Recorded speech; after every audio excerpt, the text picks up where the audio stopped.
Hello all. In first section of the chapter of the age of industrialization, class 10 history, we have seen the process of industrialization, proto-industrialization, inventions of new factories, inventions of different aspect in textile industries like cotton mill, water frame by Richard Arkwright and James Hargreaves की spinning jenny. तो इन inventions का क्या role रहा है और इन inventions का जो development phase Britain में रहा है, उसके बाद ब्रिटेन की जो कॉलोनीज थी या स्पेशली इंडिया की कंसर्न में हम बात करें, कंटेम्प्रेरी उसी समय पर अलग अलग कंट्रीज के अंदर स्पेशली द कॉलोनी जो इंडिया जो रहा है उसके यहाँ पर कैसा डेवलपमेंट रहा है वो हम बात करेंगे। ब्रिटिश ईस्ट इंडिया कंपनी के इंडिया में पॉलिटिकल पावर एक्सपैंड करने से पहले इंडिया के अंदर एक बहुत वाइब्रेंट ट्रेड रूट हुआ करता था, बहुत वाइब्रेंट ट्रेड हुआ करता था, स्पेशली कॉटन एंड सिल्क का, जो डोमिनेटेड था इंडियन मर्चेंट्स के through.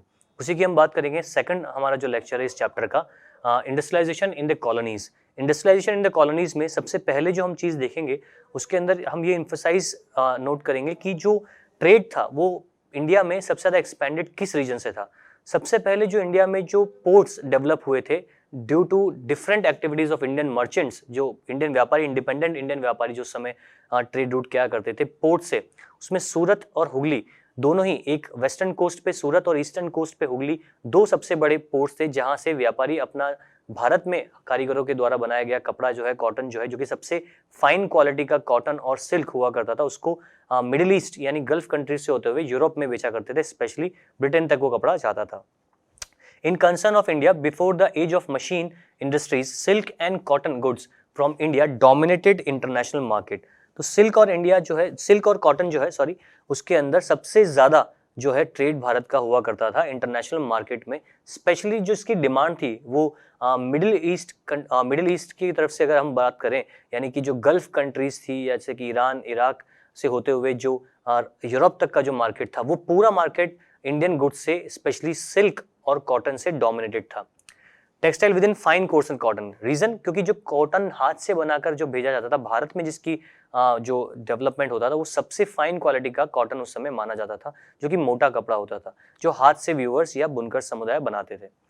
Armenian and Persian merchants, Armenia और पर्शिया यानी ईरान से जो व्यापारी भारत आते थे लैंड रूट के माध्यम से, वो भारत में आने के बाद इस मोटे कपड़े को भारत से ले जाकर जो मिडिल ईस्ट कंट्रीज हैं, जैसे हमने बात की ईरान, इराक से होते हुए, अफगानिस्तान होते हुए, वो इसको यूरोप तक पहुंचाते थे। यूरोप के मर्चेंट्स जो थे, इन्हें पोर्ट सिटीज से, जो मिडिल ईस्ट की पोर्ट सिटीज है, अगर हम बात करें कि जो आज का इजराइल हम देख रहे हैं, सीरिया देख रहे हैं, वहां से कैस्पियन सी से इसको लेकर यूरोप तक पहुंचाते थे। तो यूरोप तक पहुंचने तक इस कपड़े की जो डिमांड है वो बहुत ज्यादा बढ़ जाती थी, जो प्राइस है वो बहुत ज्यादा बढ़ जाती थी। These Armenian and Persian merchants took the goods from Punjab to Afghanistan, Punjab के रास्ते से होते हुए, अफगानिस्तान से होते हुए, ईस्टर्न पर्शिया यानी ईरान से ले जाते हुए सेंट्रल एशिया तक और यूरोप तक इस आइटम को पहुंचाया जाता था। बेल्स, बेल्स मतलब बेल्स यानी कि जो मोटे गट्टे होते थे कॉटन के या जो फाइन क्वालिटी का सिल्क है, उसका जो मोटा गट्टा या थान जो होता है, उसे ले जाया जाता था कैमल्स के ऊपर लाद कर, और पूरा लैंड रूट कवर किया जाता था till it reached from to till the Europe and carried on camel back via the north west frontier. North west frontier means आज के पाकिस्तान को हम मान सकते हैं, पर पहले वो इंडियन बाउंड्रीज में इंक्लूडेड था। तो पाकिस्तान, अफगानिस्तान होते हुए, ईरान, इराक होते हुए, that will reach to the European market through the mountain passes and across desserts.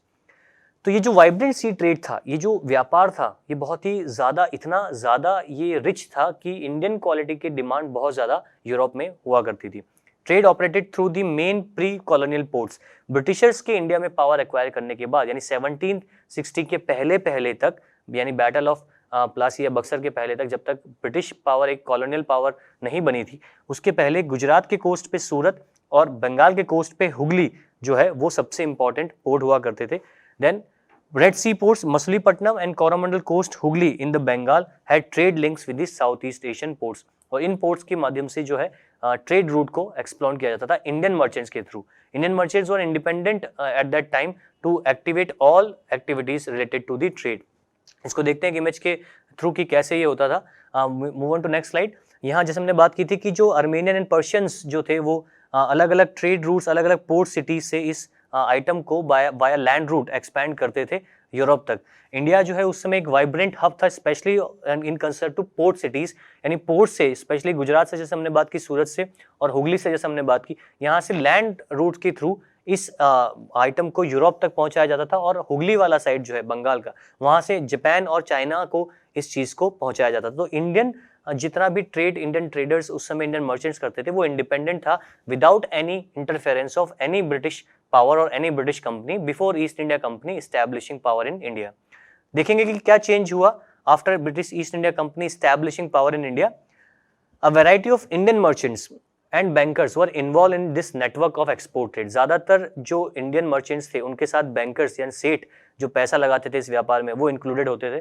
Financing production, वो फाइनेंस करते थे व्यापारियों को।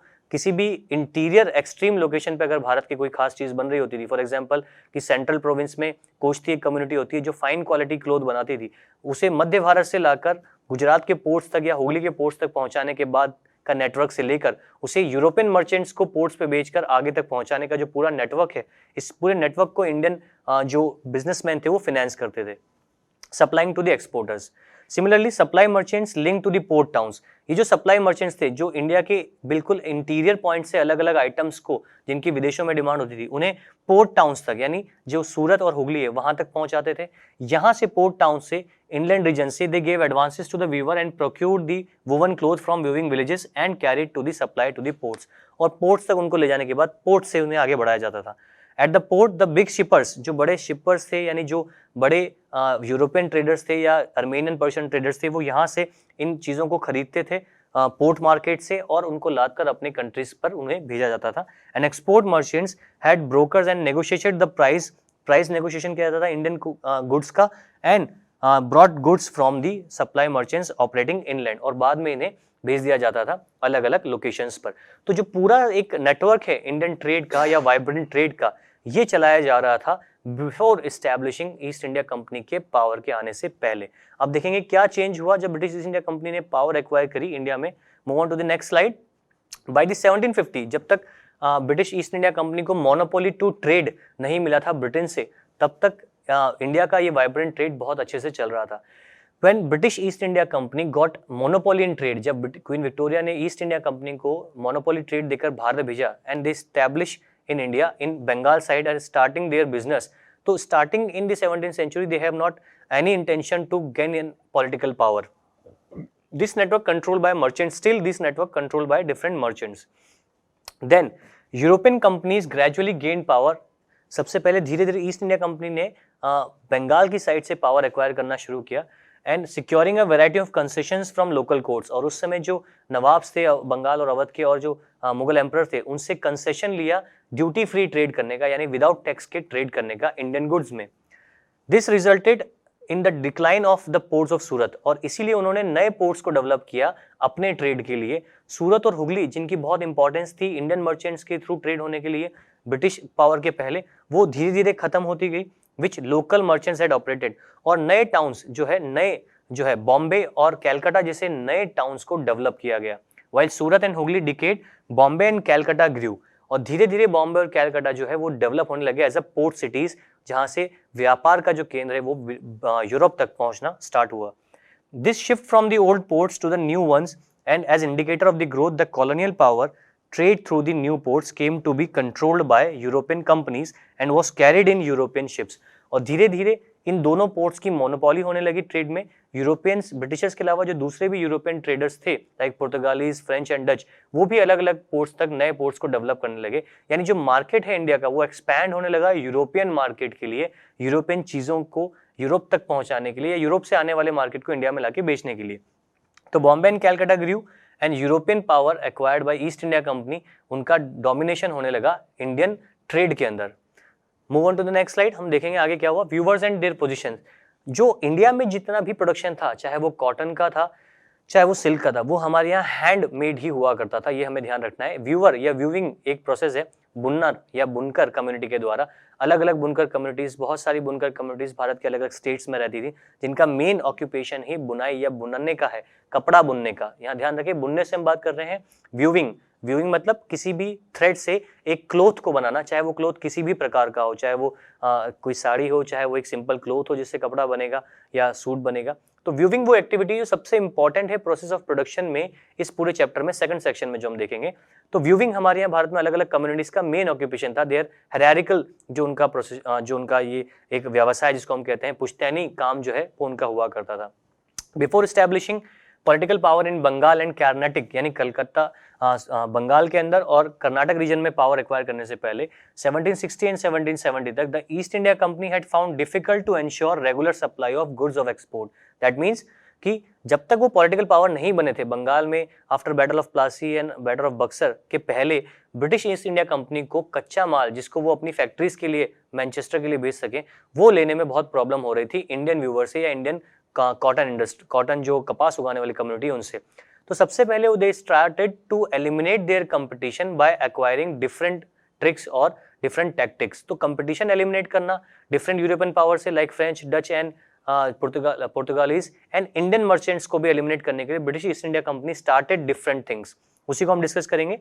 French, Dutch, Portuguese as well as local traders competed in the market to secure woven cloth and facing stiff competition. और इसी competition की जो है कंप्लेन ब्रिटिश एजेंट्स ने, ब्रिटिश ऑफिसर्स ने ब्रिटेन में भी की। ब्रिटेन में भी उन्होंने इस बात को जिक्र किया। The viewers and supply merchants, Bharat में जो व्यूइंग कम्युनिटी थी अपना माल उसी मर्चेंट को बेचती थी जो उसके सबसे ज्यादा पैसे देता था। Supply merchants could bargain and try to selling the produce to best buyer, और उसी सेक्शन को कपड़ा बेचा था जो सबसे ज्यादा भाव दे, चाहे वो फ्रेंच हो, चाहे डच हो, चाहे पुर्तगाली हो, चाहे इंडियन मर्चेंट हो। Company officials continuously complaint of difficulties of supplies and high prices. तो सबसे ज्यादा प्रॉब्लम जो उनको आ रही थी वो आ रही थी सप्लाई यानी कच्चा जो रॉ मटेरियल है, they are not able to get that raw material, and the prices जो अगर उनको मिल भी रहा है raw material that was very much high at compare to different competitors. तो ये प्रॉब्लम, स्टिफ कंपटीशन की प्रॉब्लम सबसे पहले ब्रिटिश ईस्ट इंडिया कंपनी को हुई अपने जो है स्टार्टिंग ट्रेड करने में। Move on to the next slide, देखेंगे और क्या प्रॉब्लम्स थी। तो company started a new system, company ने एक नया सिस्टम अडॉप्ट किया कि अगर हमें कंपटीशन हटाना है, कंपटीशन कम करना है तो कुछ नया सिस्टम स्टार्ट करने के बाद। तो they started the system of gomasthas. पहले ही सिस्टम को समझते हैं क्या है। They started to approach those villages where weaving communities basically settled. उन जगहों पर जाते थे जहां व्यूइंग कम्युनिटीज होती थी, वहां उन्होंने व्यूइंग कम्युनिटीज को एडवांस देना शुरू किया। That is known as system of advances. Payment advance देना शुरू किया कि आप हमारे लिए काम करो, हमारे लिए कपड़ा बनाओ, हम आपको पहले ही पैसा दे देते हैं। किसी भी व्यूइंग कम्युनिटी ने जब पहले पैसा ले लिया, धीरे धीरे वो सिस्टम को अडॉप्ट करने लगे कि पहले पैसा ले लो। After they adopted advances, British give them the conditions कि आप किसी और कंपटीटर के लिए काम नहीं करोगे जब तक आप हमसे पैसा ले रहे हो, हमारा फाइनल प्रोडक्ट बनाने तक आप किसी और का काम नहीं लोगे। They started the system of advances. They appoint a person which is known as company representative, जिसको गोमस्थास कहा गया, जो कंपनी हर एक व्यूइंग कम्युनिटी, हर एक व्यूइंग विलेज में अपनी तरफ से एक एजेंट छोड़ती थी, गोमस्थास उसको कहते थे। ज्यादातर ये गोमस्थास स्टार्टिंग्स में जो है उसी कंपनी के कोई हेड, उसी विलेज के किसी हेडमैन को या व्यूइंग हेडमैन को दिया जाता था ताकि वो उस कम्युनिटी से कम्युनिकेशन कर सके ब्रिटिशर्स के लिए। When East India company stablish political power, जब उन्होंने पॉलिटिकल पावर स्टार्ट किया, they assert the monopoly of right to trade. उन्होंने अपनी मोनोपोली चलाने के लिए इस सिस्टम को स्टार्ट किया। It proceeded to develop a system of management and control. It would eliminate competition, control cost and ensure regular supply for cotton and silk for themselves. और उनकी जरूरत पूरा हो सके इसलिए उन्होंने सिस्टम को डेवलप करना स्टार्ट किया। First, company try to eliminate the existing traders. पहले उन्होंने एग्जिस्टिंग लोकल मर्चेंट्स को कंट्रोल किया। इंडियन मर्चेंट्स को इंडियन गुड्स के अंदर व्यापार करने की परमिशन नहीं दी गई, स्पेशली कॉटन एंड सिल्क के अंदर। And connected with the cloth trade and establish a more direct control over viewers. और सीधे सीधे व्यूअर्स को कंट्रोल करने के लिए उन्हें एडवांसेस दिया जाने लगा एंड उनसे काम करवाया जाने लगा। It appointed a paid servant, remember it appointed a paid servant gomasthas to supervise weaving and collect supply and examine the quality of cloth. Gomasthas की जो रिस्पॉन्सिबिलिटी थी वो सिंपल रिस्पॉन्सिबिलिटी थी कि उन्हें एडवांस देने के बाद जब तक व्यूअर्स से कपड़ा बन ना जाए, पूरा प्रोसेस ऑफ प्रोडक्शन खत्म ना हो जाए, till the examination of the प्रोडक्टेड cloth, उसे वहीं रहना है, उसी विलेज में रहना है या उसी कम्युनिटी को जो है मॉनिटर करना है। तो गोमस्ता वाज द एजेंट जो कि उनके लिए पूरा काम जो है करके देगा, who is a paid servant of company. Next देखेंगे और इसमें आगे क्या था इस सिस्टम के अंदर। Second, company weavers can not deal to buy other buyers, यानी किसी और कंपनी के लिए या किसी और मार्केट के लिए, फ्रेंच, डच, पुर्तगाली, इंडियंस के लिए वो व्यक्ति काम नहीं करेगा जिसने ब्रिटिश ईस्ट इंडिया कंपनी से एडवांसेस लिए हुए हैं। They got advances and order was placed and the viewers were given loans to purchase। और viewers को कच्चा माल, स्पेशली थ्रेड खरीदने के लिए पैसा पहले ही मिल जाता है। Loan to purchase the raw material for their production। Those who took loans had to hand over the cloth। Loan लेने के बाद पूरा प्रोसेस बनाने के बाद व्यूवर्स को ये कपड़ा गोमस्ताज को सौंपना होता था and they could not take it any other traders, और अगेन उनको नया एडवांस दे दिया जाता था दोबारा प्रोडक्शन करने के लिए ताकि वो किसी और के पास ना जा सके। ये एक वीविंग कम्युनिटी, एक वीविंग व्यक्ति का हम इमेज देख रहे हैं। गुजरात में जो हाथ से बनाया जाने वाला कपड़ा है उसकी इमेज हम यहाँ देख रहे हैं, viewer at work in Gujarat, जो कि हाथों से बनाता था। इसी तरीके की अलग अलग वीविंग कम्युनिटीज पूरे नॉर्दर्न इंडिया में और सदर्न इंडिया में अलग अलग कपड़ा बनाने का काम करती थी। जब मैनचेस्टर जब मैनचेस्टर कपड़ा भारत आया, मिल से बना हुआ कपड़ा, तो सिंपल सी बात हम यहाँ देख सकते हैं कि जो वीविंग कम्युनिटी है उसके एम्प्लॉयमेंट के लिए सबसे बड़ा टारगेट या चैलेंज ये हुआ। During cotton industries expansion in England, cotton merchants forced British government to impose high duties on Indian cotton to sell Manchester good.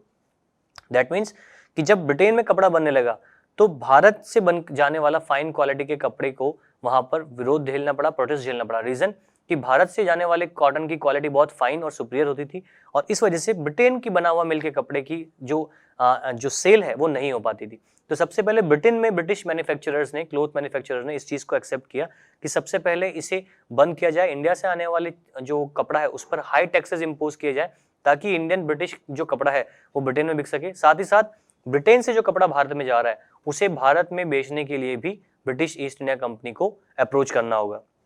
Cotton viewers in India, इस वजह से भारत में कॉटन व्यूवर्स को दो प्रॉब्लम्स झेलनी पड़ रही थी।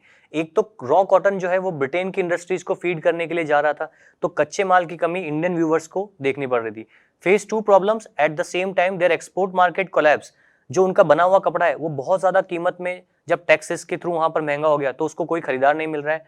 And the local market shrink, plus India में भी लोकल मार्केट जो है उसमें अब ब्रिटिश मैनचेस्टर कपड़ा आ चुका है जो यहाँ लोग खरीद रहे हैं, तो ना तो उनकी सेल हो रही है ना उनके द्वारा बनाया गया कपड़ा विदेश में बिक रहा है। With Manchester imports produced by machines at lower cost, the imported cotton goods were so cheap that weavers could not easily compete with them. और इसीलिए इस कपड़े के साथ भारत में वो व्यूविंग कम्युनिटी जिसका कपड़ा महंगा है वो इस चीप मैनचेस्टर क्लोथ से कंपेयर नहीं कर पा रही है। तो दो प्रॉब्लम हो गई, एक तो एक्सपोर्ट नहीं हो रहा है, दूसरा लोकल मार्केट में भी उनकी चीज नहीं बिक रही है। नेक्स्ट देखेंगे और क्या मिजरेबल कंडीशंस थी। ये हमने एक इमेज देख रहे हैं कि व्यूविंग कम्युनिटी का जो मेन काम है उनका बुनकर ही, अगर ये नहीं होगा तो उनके पास लाइफ या लाइवलीहुड का कोई दूसरा रोजगार है ही नहीं। Problems faced by cotton viewers in India, the export markets collapse and local market shrink, जैसा हमने बात की। और इंडिया जो इंडियन मार्केट था वो मैनचेस्टर क्लोथ से भरा पड़ा था, यानी सब जो है उस चीप मार्केट, उस चीप क्लोथ को लेने जा रहे थे। Import goods were so cheap that weavers could not easily compete with them. In 1860 के आते आते weavers could not get sufficient supply of raw cotton and good quality. जब उनके पास क्वालिटी जो है रॉ मटेरियल की नहीं है, कॉटन की नहीं है, तो वो आगे कपड़ा भी नहीं बना पा रहे हैं, तो उनकी लाइवलीहुड जो है वो डिस्ट्रक्ट हो गई। India were starved of supplies and forced to buy raw cotton.